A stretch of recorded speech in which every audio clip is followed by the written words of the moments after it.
She said, "My therapist says you're the source of my anxiety." I nodded and said, "I see."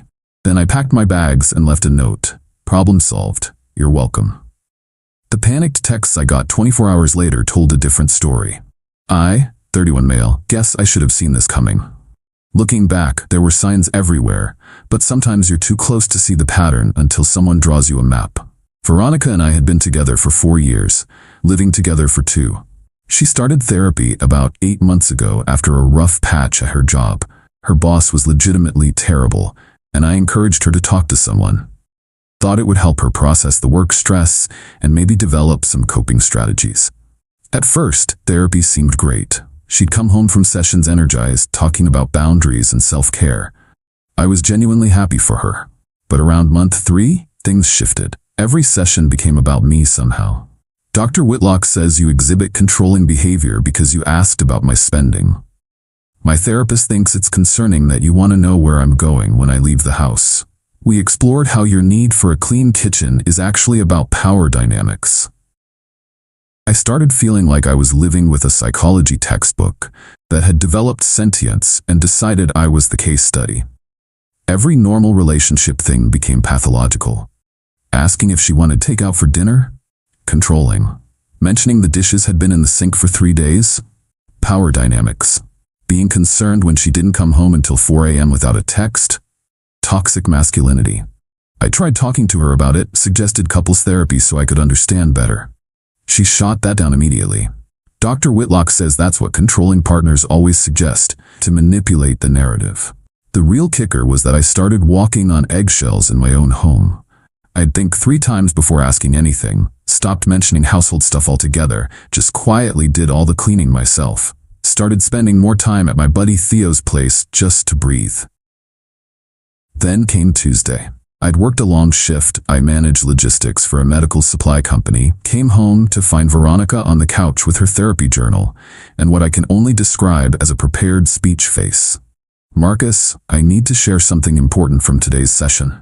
I sat down, genuinely curious what insight Dr. Whitlock had provided this week. "We've been doing deep work on my anxiety, and we've identified the source." She paused for drama. "It's you. Dr. Whitlock says you're the primary source of my anxiety, and I need to consider what that means for my healing journey." I sat there for maybe 30 seconds, just processing. 4 years. 4 years of supporting her through career changes, family drama, her mother's passive-aggressive nonsense. 4 years of being told I was doing everything wrong while footing 70% of our bills because her passion career in holistic wellness coaching barely covered her car payment. "I see," I said. She looked surprised. Think she expected protests, maybe begging. Instead, I stood up, went to our bedroom, and started packing. "What are you doing?" She followed me, therapy journal still clutched like a shield. "Solving your problem," I said, folding shirts into my duffel. "If I'm the source of your anxiety, the solution seems pretty straightforward." "That's not. Dr. Whitlock says we need to work through this together. You can't just leave." "Actually, I can, and I am." I grabbed my laptop, chargers, important documents from the filing cabinet. "I'll get the rest of my stuff later. The apartment's in your name anyway, so that's convenient." The panic started creeping into her voice. "Marcus, this is exactly the kind of dramatic reaction Dr. Whitlock warned me about. You're proving her point." I zipped up the bag. Maybe. Or maybe I'm just tired of being someone's therapeutic punching bag. Either way, your anxiety source is removing himself from the equation. I left a note on the kitchen counter. "Problem solved. You're welcome. I'll stop by Saturday afternoon for the rest of my things. Please be out." Drove straight to Theo's place. He didn't ask questions, just handed me a beer and pointed to the spare room. "That's a real friend." The text started exactly 19 hours later. Update 1. Holy hell, you guys were right about the extinction burst thing. Though I guess this is more like a reality burst. So the text started Wednesday evening. "First few were angry. This is so immature. Dr. Whitlock was right about you. You can't just abandon me like this. This is emotional manipulation." Then around 10 p.m. the tone shifted. "Hey, can we talk? I may have miscommunicated what my therapist said. Please come home so we can discuss this. Marcus, this is really unfair to just leave without talking." Thursday morning, 6 a.m., my phone starts blowing up. 15 missed calls. The texts got more urgent. The electricity bill is due and I don't know the password. Where did you put the router? The internet is down. I can't find the insurance cards. Marcus, please. Here's the thing. I handled all our household admin because she found it overwhelming. Passwords, bills, insurance, everything. I tried to show her multiple times, even made a spreadsheet, but she'd wave it off. You're so much better at that stuff. Then came the kicker text around noon Thursday. How am I supposed to afford this place on my own? Rent is due next week. I almost responded to that one. Almost. But then I remembered 3 months ago when I suggested we get a cheaper place since I was carrying most of the financial load. Her response? Dr. Whitlock says financial anxiety is often about control issues. Maybe you should explore why you're threatened by our lifestyle. Our lifestyle. That I was paying for. The next series of texts was about her car. My check engine light is on. The registration sticker expired. Why didn't you renew it? I don't know where to get an oil change. Lady, you're 29 years old. Figure it out. Then the social media posts started. Nothing directly about me, just vague stuff about going through a challenging time, and when people show you who they are, believe them. And my personal favorite, surrounding myself with healing energy as I navigate this abandonment. Abandonment. I literally solved the problem she presented to me. Theo showed me her Instagram story where she's at some expensive smoothie place with her friend Janelle, caption reading, "Self-care isn't selfish." The same woman who was just texting me about not affording rent. But Friday was when it got really interesting. Her mom started calling, Patricia. I didn't answer, but she left voicemails. Apparently, Veronica called her crying about how I'd suddenly walked out with no warning and left her destitute. Patricia's voicemail. Marcus, I don't know what's gotten into you, but this is not how adults handle problems. Veronica is devastated. She's had to borrow money from me for groceries. Call her immediately. Groceries, right? Veronica had a fully stocked fridge when I left, plus the $400 of emergency cash she always kept in her jewelry box. But sure, she needed mommy's money for groceries 2 days later. Saturday came. I texted her that morning. I'll be there at 2 p.m. for my things. Please be out as agreed. Her response? I'll be here. We need to talk. I showed up with Theo in his truck. Veronica was there, full makeup, wearing the dress I'd told her looked nice on our anniversary. She'd lit candles. Candles. Marcus, please, let's just talk about this. I think there's been a huge misunderstanding. No misunderstanding, I said, starting to pack my books. You were clear. I'm the source of your anxiety. I'm removing myself. This is what you wanted. That's not what I meant, Dr. Whitlock says. I don't care what Dr. Whitlock says anymore, Ronnie. I'm done being the villain in your therapy narrative. She followed me around the apartment as I packed, alternating between tears and anger. You can't just leave me like this. What about the bills? What about my anxiety? Your anxiety is your responsibility. As for the bills, they're all in your name, your apartment, your bills. But you know I can't afford this place alone. But then maybe you should have thought about that before deciding I was the source of all your problems. The mask slipped then. The tears stopped like someone turned off a faucet. You're really going to be this petty? Over one comment? One comment? Ronnie, I've been your therapeutic punching bag for 5 months. Every week, you come home with a new dysfunction Dr. Whitlock has diagnosed me with. I'm done. This is financial abuse, she screamed. You got me used to a certain lifestyle and now you're yanking it away. Theo snorted from where he was wrapping my gaming console. She whirled on him. This is none of your business. Just here to help move boxes, he said, but I caught his eye roll. As we were leaving with the last load, she grabbed my arm. Please, I'll tell Dr. Whitlock she was wrong. I'll switch therapists, whatever you want. What I want is to not be someone's anxiety source. Mission accomplished.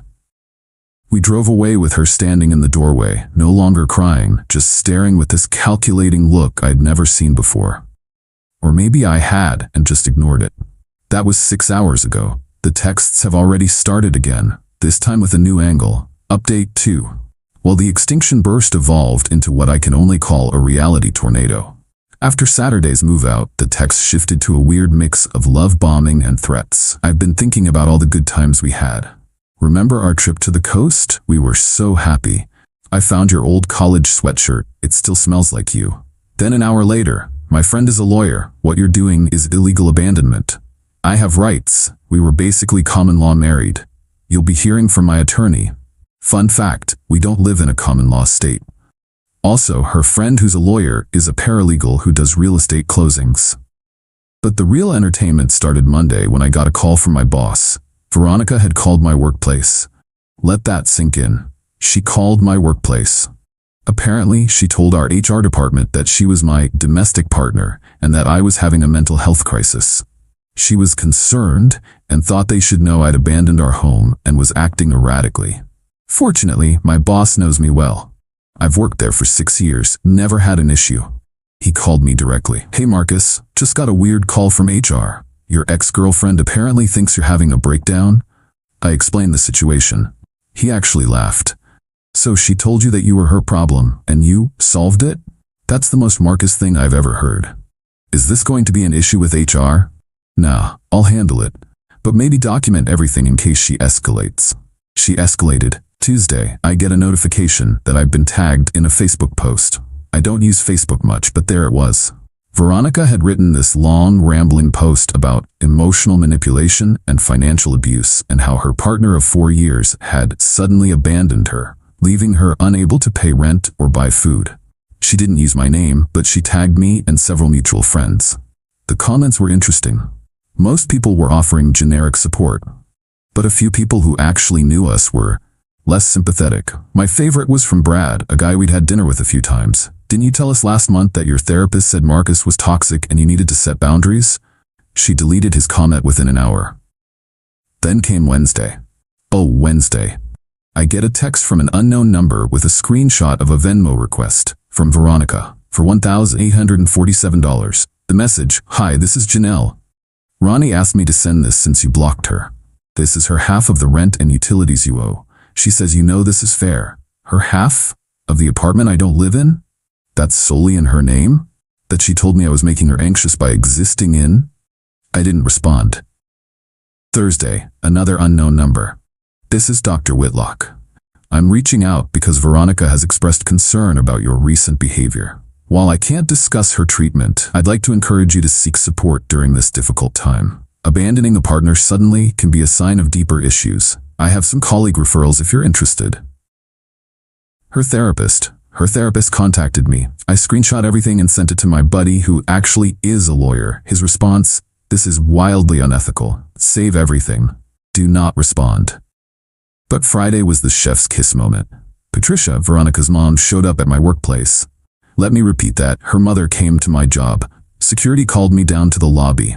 There's Patricia, designer purse clutched to her chest, demanding to speak with me about the situation with her daughter. I went down mostly to prevent a scene. "Marcus, this has gone far enough. Veronica is distraught. She can't eat, can't sleep." "Patricia," she posted Instagram stories from 3 different restaurants this week. "She's trying to heal. You've traumatized her." I left when she said I was the source of her anxiety. How is that traumatic? You know she didn't mean it like that. Dr. Whitlock explained it was about working through issues together. Then maybe Dr. Whitlock should have been clearer. And maybe you should ask yourself why a 29-year-old woman needs her mother to confront her ex at his job. She's desperate. She can't afford that apartment. She'll have to move back home. And there it was, the real issue. Patricia didn't want her daughter moving back home. That sounds like a Veronica problem, not a Marcus problem. How can you be so cold? You loved her. I did, but I loved the person I thought she was, not the person who spent months making me the villain in her story. Security started hovering closer. Patricia noticed. "This isn't over," she hissed. "My daughter deserves better." "She absolutely does," I agreed. "She deserves someone who makes her less anxious, which is no longer me. Win-win." She stormed out, and security asked if I needed to file a report. I declined, but asked them to note the incident. That evening, the flying monkeys came out in full force. Texts from numbers I didn't recognize, all variations of, "You're heartless," "She's falling apart," "Real men don't abandon their women," "I hope you're happy destroying her life." But here's the interesting part.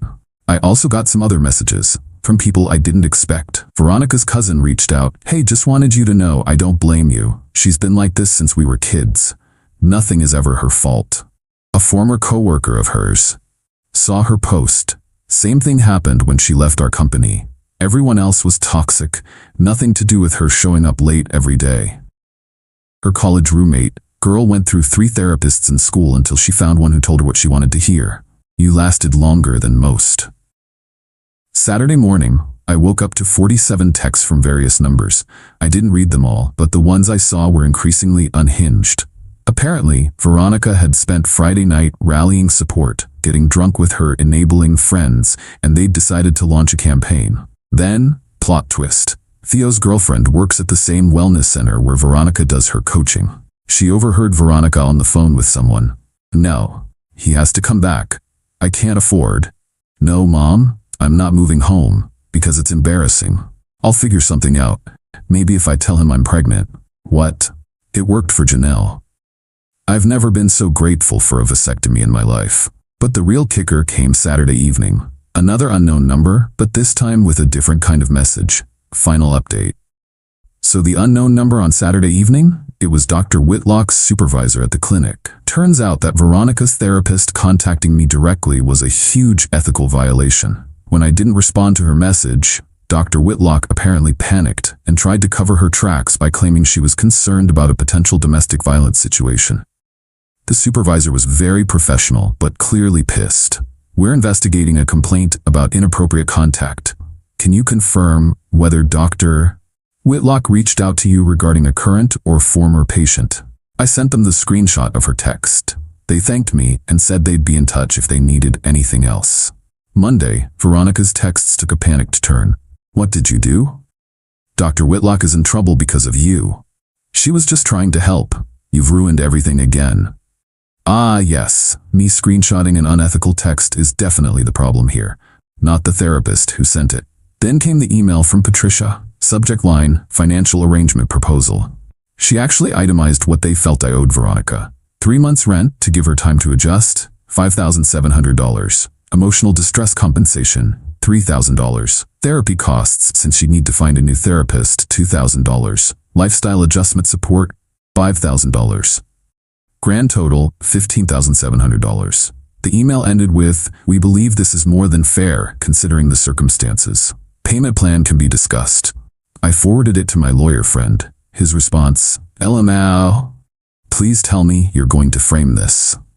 Tuesday brought news from the wellness center. According to Theo's girlfriend, Veronica had been let go from her part-time coaching position. Apparently, calling your ex's workplace and having your mother show up there doesn't reflect well on a wellness professional. The Facebook post had also backfired spectacularly. More people who knew her started sharing their own stories in private messages to me. She did the same thing to Trevor in 2019. Said he was toxic, he left, she tried to destroy his life. I was her friend for years until I set a boundary about lending her money. Suddenly I was triggering her trauma. She owes me $800 from 2021, blocked me when I asked for it back. But the real karma came Thursday. Remember that apartment she couldn't afford? The one I was financially abusing her by not paying for? Well, Veronica had a brilliant solution. She posted on Facebook looking for a roommate. Seeking conscious, mindful individual to share beautiful space. Must respect healing journey and therapeutic process. No toxic energy. She found someone. Melody, a 23-year-old who just graduated and was excited about living with a wellness coach. Melody lasted exactly 5 days. She reached out to me through Instagram. Guess my name came up in the apartment. Her message, "Hey, I know this is weird, but did you used to date Veronica? I just need to know if I'm crazy or if she's really like this with everyone." We had coffee. Melody's stories were wild. Veronica had a house meeting on day 1 to discuss Melody's energy and how it was affecting her anxiety. Melody wasn't allowed to cook certain foods because the smells were triggering. She was asked to not use the living room between 6 to 8 p.m. because that was Veronica's integration time after therapy. Veronica tried to charge her extra for emotional labor when Melody asked where the recycling bin was. The kicker, Veronica had told the landlord that her partner would be handling rent like always. When it didn't appear, she tried to blame me. The landlord called me. I was still on the old lease as an emergency contact, confused about why I'd be paying rent for an apartment I didn't live in. I clarified the situation. He was not pleased with Veronica. Melody moved out and stayed with a friend. The landlord started eviction proceedings. Last I heard, through the grapevine, Veronica had to move back in with Patricia. Dr. Whitlock lost her license to practice. Veronica is trying to become a life coach. Since wellness coaching didn't work out, she's dating someone new. My condolences to that poor bastard. Patricia is still emailing me monthly asking for money. As for me, I'm doing great. Got a promotion at work. Turns out being less stressed makes you more productive. Who knew? Started actual therapy with an actual professional who's never once suggested that my existence is someone else's problem. Even started dating someone who thinks asking about their day is caring, not controlling. Theo summed it up best last week. Bro, she really told you that you were her problem, and you just agreed and left, and it broke her brain because you were supposed to fight for the relationship so she could keep being the victim. Yup. Sometimes the best response to someone telling you you're their problem is to simply remove yourself from the equation. Problem solved. Oh, and for everyone asking, yes, I kept the screenshots.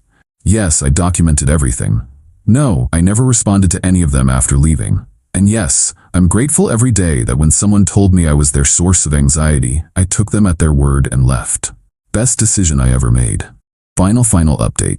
Veronica tried to contact me last week through LinkedIn of all places, said she's been doing deep work and realizes she projected her issues onto me.